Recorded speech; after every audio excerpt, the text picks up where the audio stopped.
Bonjour la gang de 9e. Voici aujourd'hui une petite leçon sur les figures de style qu'on a commencé hier. Puis je veux vraiment comme juste me concentrer sur une figure de style en particulier, OK? Puis je vais me concentrer sur la métaphore. Sur la métaphore, c'est quand tu compares quelque chose à quelque chose d'autre, mais tu n'utilises pas nécessairement le mot comme, OK? Ce que je vais vous présenter aujourd'hui, c'est ce qu'on appelle une métaphore filée. C'est une métaphore qui est super, super longue, OK? So, celle que j'analyse toujours en classe avec les élèves d'habitude, c'est celle-ci. Puis vous allez voir que c'est quand même une longue métaphore. So, je vais en faire l'analyse avec vous autres aujourd'hui. Par la suite, je vais vous donner une petite activité, OK? So, ça s'appelle les voyages en train. So, évidemment, on va être en train de comparer les voyages en train à quelque chose, OK? Puis on va comme... OK, parfait. Ça, c'est ça, on va faire beaucoup de comparaisons. Il y a bien des aspects des voyages en train qui vont être en lien avec ce qu'on va découvrir dans cette chanson ici, OK? So, je crois que les histoires d'amour, c'est comme les voyages en train. So, techniquement, oui, c'est une comparaison, mais comme je vous ai expliqué hier, une métaphore puis une comparaison, c'est comme la même chose, OK? So, des histoires d'amour, c'est comme des voyages en train. Moi, j'ai bien hâte de voir comment est-ce qu'il va comparer l'amour à aller sur un train. En tout cas, quand je vois tous ces voyageurs, parfois, j'aimerais en être un. C'est qu'on les regarde d'un côté, quand ils voient les voyageurs à la gare, en train d'embarquer sur le train, ils aimeraient ça être un voyageur. Mais de l'autre côté, ils aimeraient ça être en amour. OK? Pourquoi tu crois que tant de gens attendent sur le quai de la gare? Il y a bien du monde à la station de train qui attendent pour un train, pareil comme il y a bien du monde dans le monde qui attendent de tomber en amour. Pourquoi tu crois qu'on flippe autant d'arriver en retard? T'as peur de manquer ton train, puis tout le monde, tu sais, on veut toujours tomber en amour comme, disons, à un jeune âge, assez jeune. You know what I mean? Okay.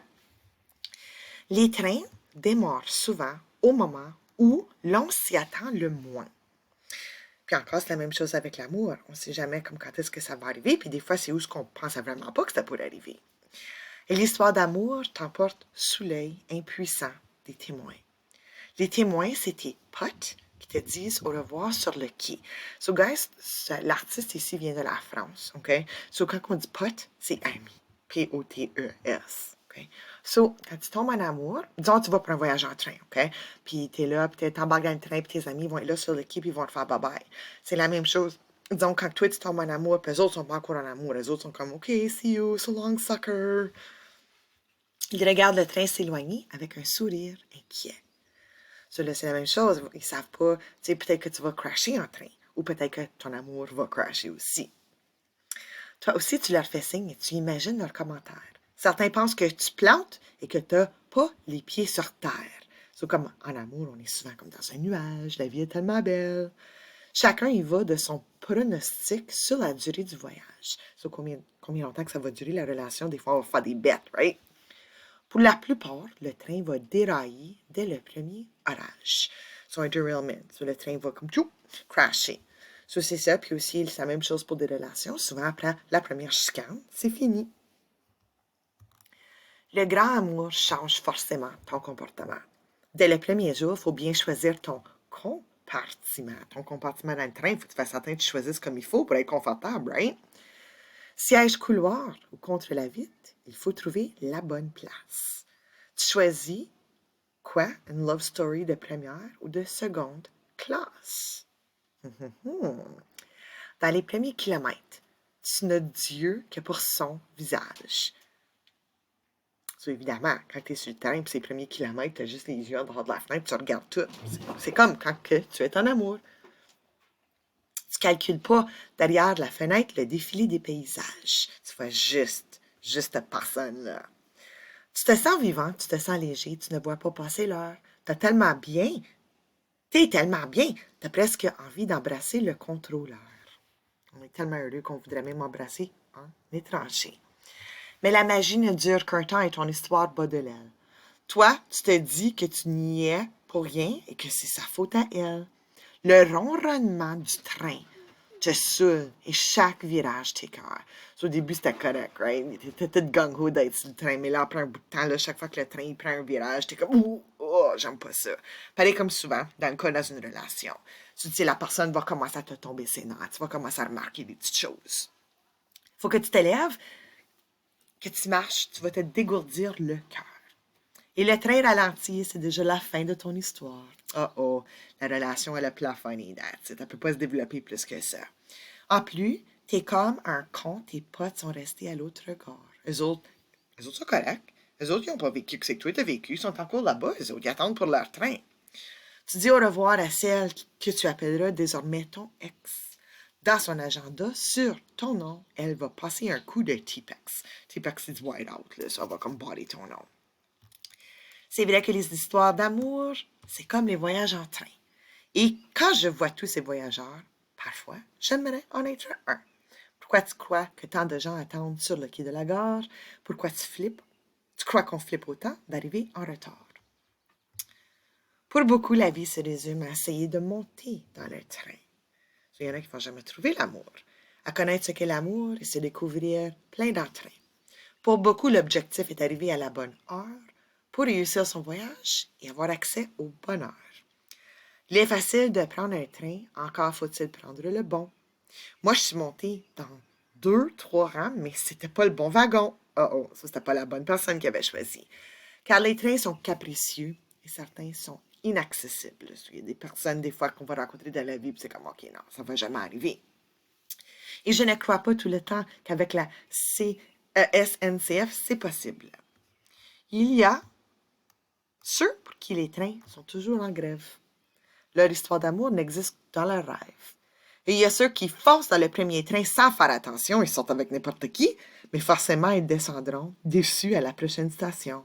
Il y a celles qui flippent de s'engager parce qu'elles sont trop émotives. Pour elles, c'est trop risqué de s'accrocher à la locomotive. Puis il y a des aventuriers qui s'enchaînent voyage sur voyage. Dès qu'une histoire est terminée, ils attaquent une autre page. Ils vont d'une personne à une autre. Moi, après mon seul vrai voyage, j'ai souffert pendant des mois. On s'est quittés d'un commun accord, mais elle était plus d'accord que moi. Depuis, je traîne sur les quais, je regarde les trains au départ. Il y a des portes qui s'ouvrent, mais dans une gare, je me sens à part. Paraît que les voyages en train finissent mal en général. Si pour toi, c'est le cas, accroche-toi et garde le moral. Quand il y a une chose qui est certaine, il y aura toujours un terminus. Maintenant, tu es prévenu, la prochaine fois, tu prendras le bus. Sur ça, c'est une métaphore filée. En classe, habituellement, avec les élèves, je vais toujours faire des activités, OK? Vraiment, tu peux prendre n'importe quoi, puis tu peux comme le comparer à quelque chose. Il faut vraiment se réfléchir, OK? Voici ce que j'ai fait une couple d'années passées avec le groupe à comme Lisa, puis Justin, puis ça. Moi, j'avais choisi le mot adolescence comme thème principal. Puis je dis, oh my God, à quoi je peux comparer l'adolescence? Moi, j'ai décidé de le comparer à une tempête. Voici qu'est-ce que moi j'ai écrit. L'adolescence, c'est comme une tempête. Elle commence de façon brusque, au moment où on ne s'y attend pas. Elle ne dure qu'une courte période de temps, mais elle peut être très destructrice et laisser des cicatrices. L'adolescence, toute comme une tempête, se termine avec un brin de soleil qui dégage des nuages. Cute, hein? Oui, Nicolas, il n'a pas fait son travail. Liam, lui, a décidé que l'adolescence, c'est comme un courant d'eau.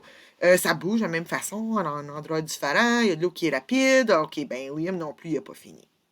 Bon, Gabriel, il avait comparé l'avenir à une route infinie. Tu sais pas qu'est-ce que tu vas devenir, mais ça prend d'éternité. Max, il n'a pas fait son travail. La vie est comme une lumière jaune. Il faut procéder avec caution. Parfois, nous prenons des risques qui peuvent nous mettre en danger ou mettre les autres en danger. Bon, l'amour est comme un manège. Un manège, c'est un roller coaster, puis encore ici, Bear n'a pas fini. L'année d'avant, j'avais fait le même exercice. Puis juste pour vous montrer, c'était... Ah non, pas ça. Juste un petit instant ici. Voilà. C'est en 2018, ça fait une couple d'années. L'amour est comme un pet. Si tu dois le forcer, c'est probablement de la merde. Parfois c'est fort, parfois tu peux cacher des choses. Tu peux faire éloigner les gens si tu es trop persistant dans tes relâchements. Ça n'a pas besoin de rimer, mais comme vous voyez, quand vous le faites rimer, le flow est juste meilleur. Comprenez? La famille est comme une rivière. L'eau peut être calme et transparente ou surgir des poissons qui sautent fiers. OK, c'est un petit peu weird. L'amour est comme un grand livre. Tu peux le trouver intéressant ou très complexe et confusant. Peut-être tu as besoin d'attendre d'être plus vieux pour être capable de comprendre et le compléter. À la fin de ta lecture, tu vas être en amour avec ton livre. Ça, c'est ça.